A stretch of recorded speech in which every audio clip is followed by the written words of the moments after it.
Jesus tinha os discípulos. Quando eu digo discípulo, eu estou me referindo aos 70 que ele envia-os diante dele para pregar. Então Jesus tinha, primeiro nível, a multidão. Segundo, os discípulos. Terceiro, os apóstolos, que foram 12.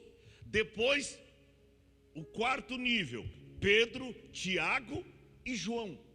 E o quinto nível, João, aquele que reclinava a sua cabeça no seio do seu Senhor. E isso é interessante. Por quê, pastor? Jesus andou no meio da multidão, enviou 70, escolheu 12, subiu no monte da transfiguração com 3 e deixou somente um ouvir o seu coração. Isso é tremendo. Vou recapitular, isso aqui é profundo. Jesus andou no meio da multidão, escute bem isso, enviou 70, escolheu 12, subiu no monte da transfiguração com 3 e deixou somente um ouvir o seu coração. Exatamente quem? João, que podia, sem nenhum constrangimento, ouvir o coração de Cristo bater. O que é isso? Relacionamento. Agora, interessante, nós encontramos que esses 3 discípulos, eles sempre eram convidados por Jesus em momentos extraordinários. Nós vamos ver Pedro, Tiago e João sendo convidado por Cristo quando foi na casa de Jairo e aquela menina estava morta. A Bíblia diz que Jesus tomou apenas Pedro, Tiago e João e foi até a casa de Jairo. Chegou lá, tinha uma multidão, todos eles saíram e só Jesus, os 3 e o pai e a mãe da menina. Ou seja, momento íntimo de comunhão com Cristo. Tem um outro também que nós podemos citar, Jesus no horto do Getsêmani. Quem que ele convida para ir orar com ele? Pedro, Tiago e João, os 3. Você vê que tem crentes mais íntimo de Cristo.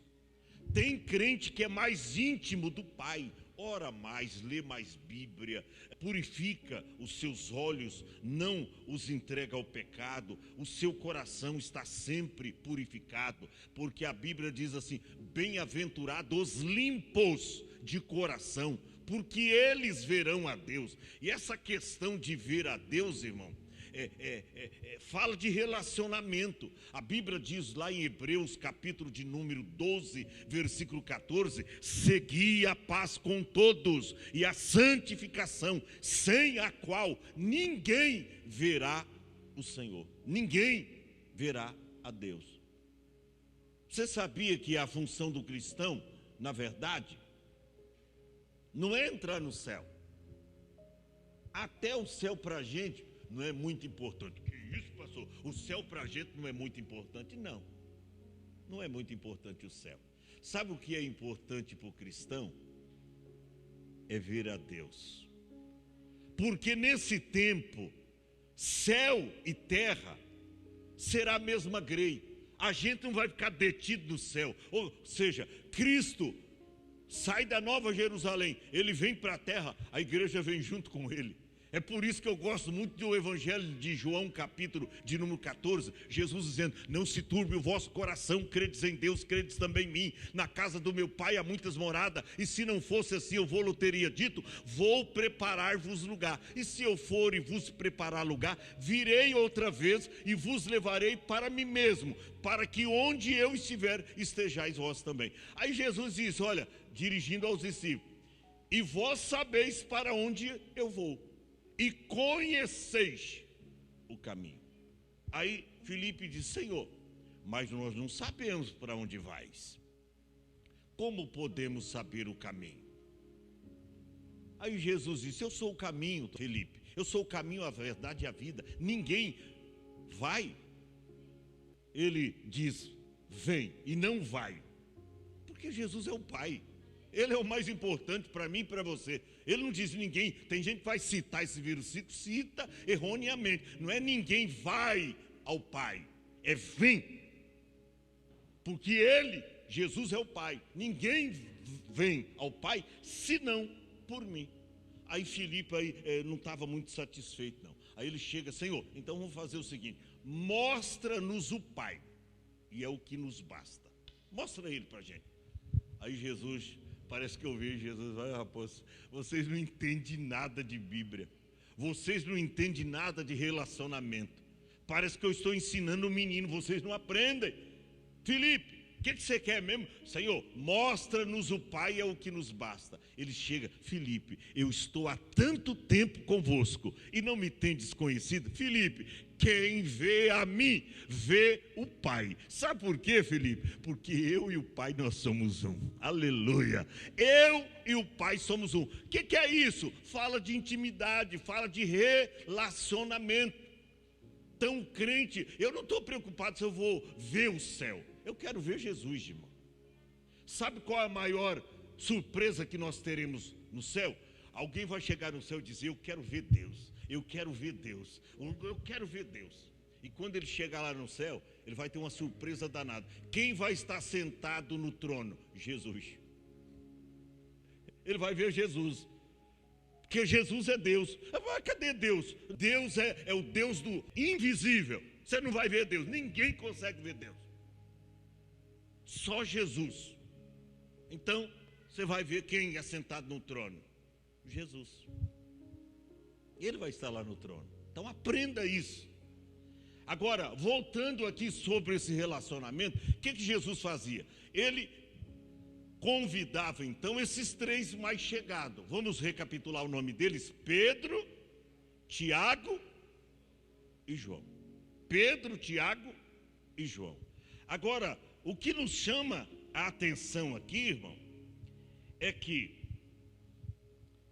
a Bíblia diz que Jesus se transfigurou diante deles. O que Jesus faz? No verso de número 1 do capítulo 17 de Mateus, diz que ele pegou eles e conduziu em particular. Sabe por quê, irmão? Relacionamento acontece no particular. Cuidado com o casalzinho que você vê aí atrás do poste da esquina, esfregando um no outro para lá e para cá. Isso não é relacionamento, isso é desejo carnais. Pessoa que busca um verdadeiro relacionamento, primeiro conhece alguém, depois se compromete e casa com essa pessoa e vão viver uma vida íntima de relacionamento. Esses frega. Hoje tem uma coisa aí chamada ficar. Primeiro se conhece ficando. Aí se der certo, vai vingar. Aí se não der certo, irmão, e na maioria das vezes não dá certo. Sabe por quê? Porque já ficou bastante, já conheceu tudo e mais um pouco. E aí diz: eu estou enjoado. E é por isso que os casamentos estão acabando. Os relacionamentos estão acabando. Porque tudo que começa errado, evidentemente que vai terminar errado. Começou errado. Então, não é assim que se contrai um relacionamento. E na sua desenvoltura, ele acontece no particular. Não adianta alguém beijar a esposa na frente da igreja, não adianta alguém fazer uma declaração de amor para alguém numa festa, ou no aniversário dele ou dela, ou diante de um público, mas no particular, ele não é íntimo, ele não é amigo, ele não é companheiro, ela não é companheira, não adianta nada. Isso aí é bater em lata vazia. Relacionamento acontece no particular. Jesus pega eles, conduziu em particular a um monte alto. Verso 2: e transfigurou-se diante deles.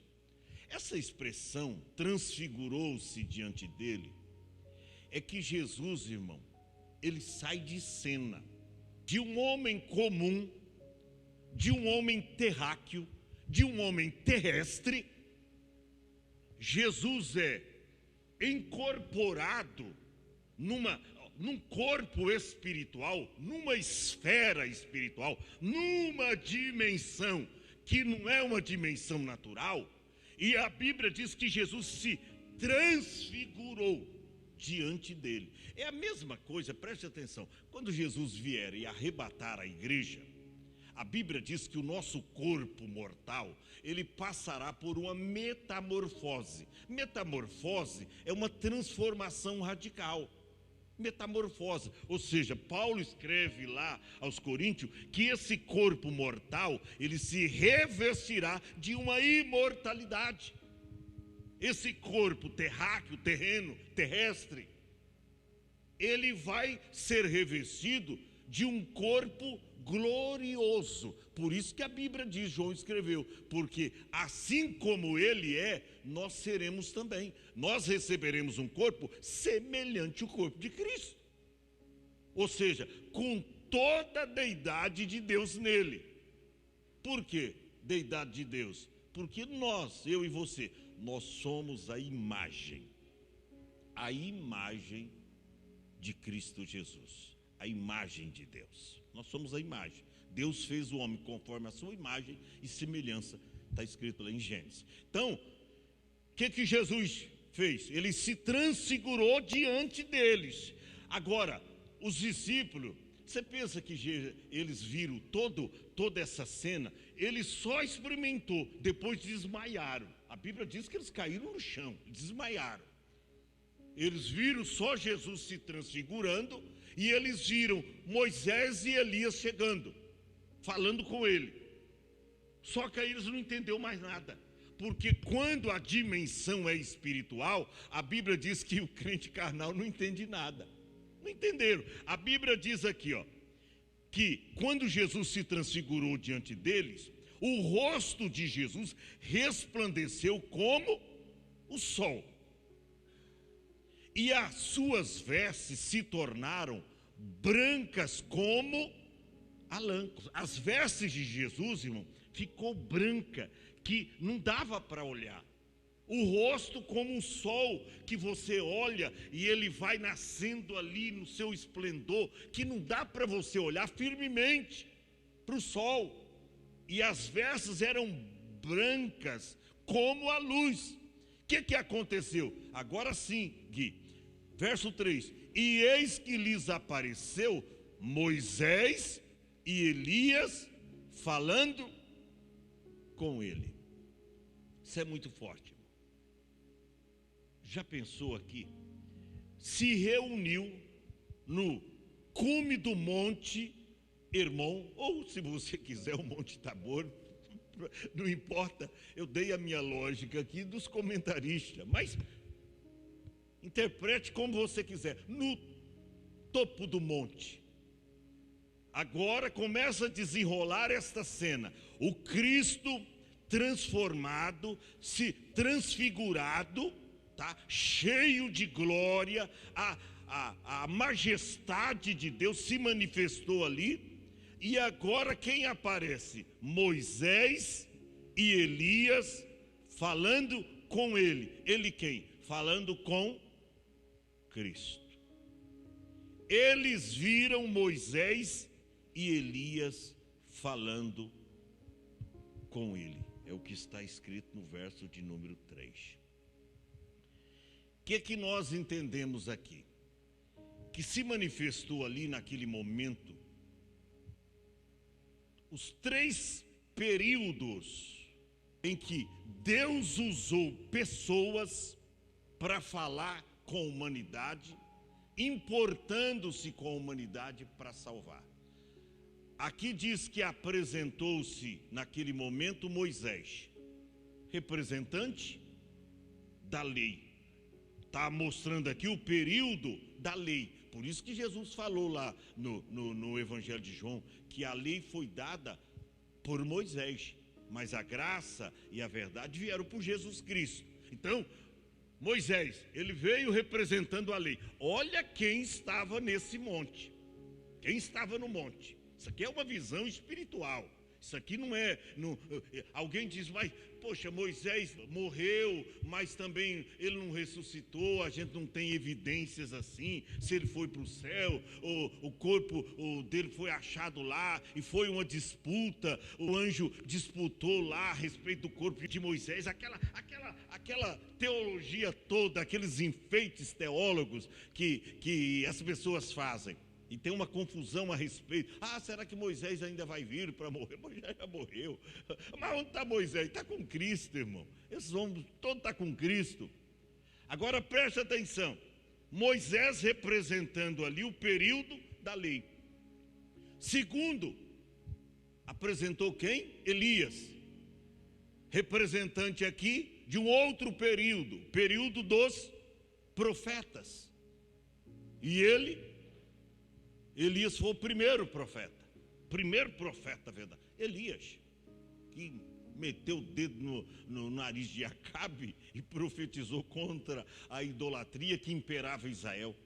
Então, Moisés representando a lei, Elias representando os profetas, e agora Jesus representando o início da graça, aleluia, e os apóstolos. Gente, isso aqui é profundo demais. Isso aqui é muito glorioso. A Bíblia diz que os três... Irmão, eu fiquei pensando, será que o que os três conversavam ali? Será o que Jesus falava com Moisés e Elias? Qual era o assunto deles? Aleluia, irmão. Isso aqui é profundo. O que eles conversavam? Está escrito aqui no verso 3. E lhes apareceu Moisés e Elias falando com ele. Eu não sei, eu posso imaginar. Olha, meu mestre, meu Senhor, meu Cristo encarnado. A gente lutou no tempo da lei, mas não teve jeito. Povo de dura serviço, povo obstinado, não deu certo. Eu fiz de tudo. Peguei do nosso pai os 10 mandamentos. Olha, a primeira vez eu tive que até quebrar, eu não aguentei, a ira me tomou, porque eu desci do Monte Sinai, eles estavam numa orgia fazendo, eu quebrei, fiquei, depois novamente subi, Deus me deu os 10 mandamentos, eu passei tudo aos filhos de Israel, mas não teve jeito, eu não consegui. De repente entra em cena, eu imagino a fala de Elias. Também, olha, eu cansei de profetizar. Eu provei, meu Senhor, eu provei para a nação de Israel que somente o Senhor era Deus em Israel. Eu provei os idólatras, os falsos profetas, os falsos profetas adoradores de Baal. Eles clamaram. Aí foi só eu preparar o altar. Eu clamei e o fogo desceu. Eles até colocaram a cara no chão e disseram, o Senhor é Deus, mas só ficou nisso, religiosidade, não deixaram a idolatria. Eu não sei o que eles conversaram, mas eu imagino, irmão, olha ali, período da lei, período do profético, tá? Dos profetas, e agora o período da graça. Encontraram ali, irmão, 3 pilares. Glória a Deus, 3 pilares. O que aconteceu mais? Eu tenho que correr porque já vamos terminar. Presta atenção. A Bíblia diz aqui. E Pedro, tomando a palavra, disse: Senhor, bom é estarmos aqui. Se queres, façamos aqui 3 cabanas, ou 3 tabernáculos, ou 3 tendas, como queira. Uma para ti, outra para Moisés, outra para Elias. Irmão, a terra, você pode viver nela até uma outra esfera, uma outra dimensão, mas nunca será melhor no lugar para onde a igreja vai estar com Cristo. Lá é muito melhor. Lá é muito melhor. Pedro queria fixar residência ali. Ele disse: Senhor, se o Senhor quiser, a gente faz 3 cabanas. 3 cabanas. Ou seja, Pedro queria deter Moisés e deter Elias ali, e que Cristo permanentemente ficasse ali. E sabe que esse erro de Pedro, e é um erro grande, foi repreendido pelo Pai, sabia? Foi repreendido pelo Pai esse erro de Pedro, porque Pedro era ousado. E sabe que Pedro, ele errava, mas nos erros de Pedro eu extraio conhecimento para mim, ensinamento para mim. Pedro errou feio aqui, tanto é que ele errou que ele esqueceu até dele. Aí ele ia ficar onde? Ele diz, se quiser a gente constrói 3 cabanas, ou 3 tabernáculos, um para ti, outro para Moisés e para Elias. E ele, não precisava de um também? Mas ele esqueceu dele mesmo, porque quando você está na presença de Cristo, irmão, você esquece de tudo, né? Tem gente, a gente esquece. Você vê como esse momento na igreja é tão salutar, é tão bom, que a gente esquece de tudo, até de conta que você vai pagar amanhã. Por quê? Porque enquanto você está adorando aqui, Deus pode preparar o dinheiro para você saldar os seus compromissos. Alguém ficou doente na sua casa, Deus pode curar esta pessoa lá, enquanto você adora a Deus aqui. Não tem uma esfera, não tem um lugar melhor dessa terra do que estar na presença de Deus. Por isso Pedro, tomando a palavra de Senhor, bom é estarmos aqui. E tem um lugar melhor do que a igreja? Não tem. É o melhor lugar do mundo. Por isso o salmista diz, me parece no Salmo 84, verso 10, ele diz, olha, vale mais um dia, Senhor, na sua casa, do que em outra parte 1000. Eu preferiria, olha a expressão, eu preferiria estar na porta. Tem uma tradução que diz nos átrios. Átrios, aonde ficam os átrios? Lá fora. Ele diz, não tem problema. Se eu já estou lá nos átrios, eu estou ouvindo o barulho do que está acontecendo lá dentro. Eu preferiria estar lá na porta, lá do lado de fora, nos átrios da casa do meu Deus, do que habitar por aí nas tendas da impiedade, estar em outros lugares aonde Deus não está. Por isso Pedro diz, bom é estarmos aqui. Aí, se o Pai não corrige esse erro de Pedro, talvez esse ensinamento não teria chegado para mim e para você corretamente. O Pai impediu, repreendeu Pedro? Repreendeu. Olha o que está escrito aí. Estando ele ainda a falar. Ele quem? Pedro. Pedro ainda estava tirando as suas conclusões. Aí, estando ele ainda falando, o Pai repreendeu. Corrigiu aqui um erro. Eis que uma nuvem luminosa os cobriu. E da nuvem saiu o quê? Uma voz. Aleluia. Da nuvem saiu uma voz. Oh, irmão, olha aí a voz de Deus. Olha a voz de Deus, irmão, para mudar o cenário, para mudar a história, para dizer, não, agora aqui é o tempo da graça. A lei foi impotente. Para a lei foi impossível o homem se salvar. Os profetas vieram, até operaram o milagre, profetizaram muito, mas o povo não se converteu. Mas a graça está chegando, porque a lei foi dada por Moisés, mas a graça e a verdade vieram por Jesus Cristo. O Pai bradou, está escrito, que da nuvem saiu uma voz que dizia o quê? Este é meu filho. Ou seja, não apontou para Moisés, não, esse aqui, é esse aqui, vocês vão seguir, é esse aqui. Não apontou para o profeta Elias, não, é Elias, não. Apontou para Jesus. Este é o meu filho amado, a quem eu me comprazo, eu tenho me comprazido. E o que mais é interessante nesse versículo, que ele diz o que ainda? Escutai. Aleluia. Quer ser salvo? Escuta Cristo. Quer ser salvo? Obedeça a palavra de Cristo. Quer ir para o céu? Aleluia. Quer ver a Deus na eternidade? Ouve a Cristo. Quando foi a mão apontou, da nuvem saiu uma voz, e Deus aponta para Jesus e diz, esse é o meu filho. Ou seja, parece que eu vejo, é esse que vai morrer na cruz por vocês, é esse que vai pagar o preço da vossa redenção, é esse que vai libertar o meu povo, é esse que veio como Cordeiro de Deus para salvar e tirar o pecado do mundo, é esse aí. escutai-o. Escuta ele. Ou seja, vocês não vão escutar mais Moisés, vocês não vão escutar mais Elias. Escuta a Cristo. Isso aqui, irmão, não é uma coisa para espiritismo, não. Porque alguém diz, olha, Elias morreu. Na verdade, Elias foi levado num redemoinho lá.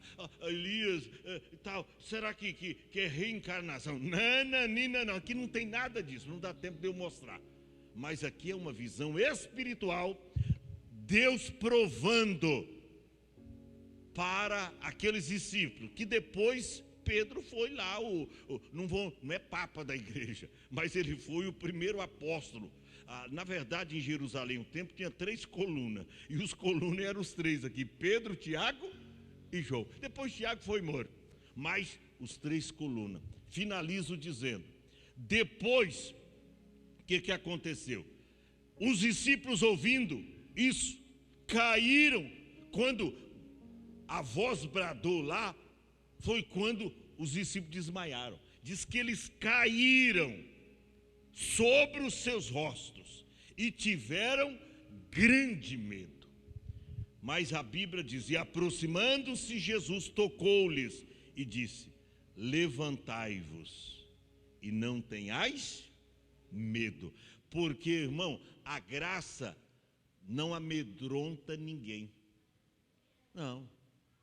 Mas está falando contra o pecado. Está falando a verdade, mas não está ameaçando. Hoje os pastores deixaram de falar céu e de inferno. Mas isso era normal. Eu lembro no tempo da minha avó, eu não sei onde ela comprou aquele quadro. Você lembra daquele quadro, 2 caminhos? Quem lembra? Bem antigo, aqueles quadros. Colocava lá. Aí um caminho era estreitinho, o caminho de Cristo. Aí subia assim para cima, levava as pessoas pelo caminho lá para o céu. Aí tinha um outro caminho, que era o caminho estreito, tinha uns 2, 3 andando por ele só. O caminho estreito, 2, 3. Aí o caminho largo tinha uma multidão tal. Só que aí o caminho estreito subia, levava lá para o céu. O outro, um quadro bem grande, minha avó tinha. Aí o outro caminho era meio torcido assim, largo, e depois descia, caía lá no inferno. E as pessoas caíram lá para o inferno. É você que escolhe, irmão. Deus não manda ninguém para o inferno. Agora, as conclusões aqui é tirada o seguinte: diz, vocês vão escutar agora, meu filho, e vocês não precisam ter medo. E erguendo os discípulos os olhos, não viram mais ninguém, senão a Cristo. E a Bíblia diz que, descendo do monte, Jesus ordenou aos discípulos: a ninguém conteis a visão. Sabe por que a gente não deve contar, irmão? Porque tem os Tomés da vida que não acredita. O que adianta você contar para a gente que não acredita? Então, é melhor ficar a revelação que Deus deu para você mesmo, para suas experiências, e não contar para ninguém. Fique em pé. Fique em pé. Aprenda o seguinte: o monte da transfiguração, o monte onde o céu tocou a terra. E nesse toque do céu à terra, quando Deus bradou entre as nuvens, ele disse: esse é o meu filho amado, escutai-o. Escutai-o. Talvez você já está cansado de ouvir a voz de Deus, mas você não acredita. É impossível o homem ser salvo sem escutar a Deus. Jesus disse assim: se alguém ouvir as minhas palavras e não crer, eu não o julgo. Você já pensou como Cristo é amoroso? Como Cristo ama as pessoas? Ele diz: se alguém escutar as minhas palavras, se alguém não acreditar nela, eu não os julgo. Porque eu vim não para julgar o mundo, mas eu vim para salvar o mundo. Só que aí ele diz: mas as palavras que eu tenho pregado, essa o há de julgar no último dia. A Bíblia diz: por suas palavras o homem será salvo, e por suas palavras o homem será condenado. É você que escolhe quem você quer escutar. Sabe que tem gente que começa a firmar na igreja e Deus começa a abençoar ele, mas aí ele começa a ouvir vozes. Ih, mas agora você é cristão, chato, hein? Hã? Carola. Ih, rapaz, nossa. E aí ele começa a ouvir vozes e para de vir à igreja. Às vezes as vozes vêm até da sua família, sabia? Dos seus familiares. Sabe que você está no caminho certo, sabe que Deus vai te abençoar, mas o diabo, quando ele não consegue usar os de fora, ele usa os de dentro. Até dentro da sua família tem alguém que não está contente com você vindo à igreja. Agora eu pergunto para você, para finalizar: a quem você vai escutar? Vai escutar a voz de Deus? Ou você vai escutar as vozes das pessoas que não pode acrescentar, não pode fazer nada por você? É você que escolhe. Nós vamos cantar aqui um louvor. Eu quero convidar à frente aqui. Pastor, eu vim para esse culto, Deus falou comigo.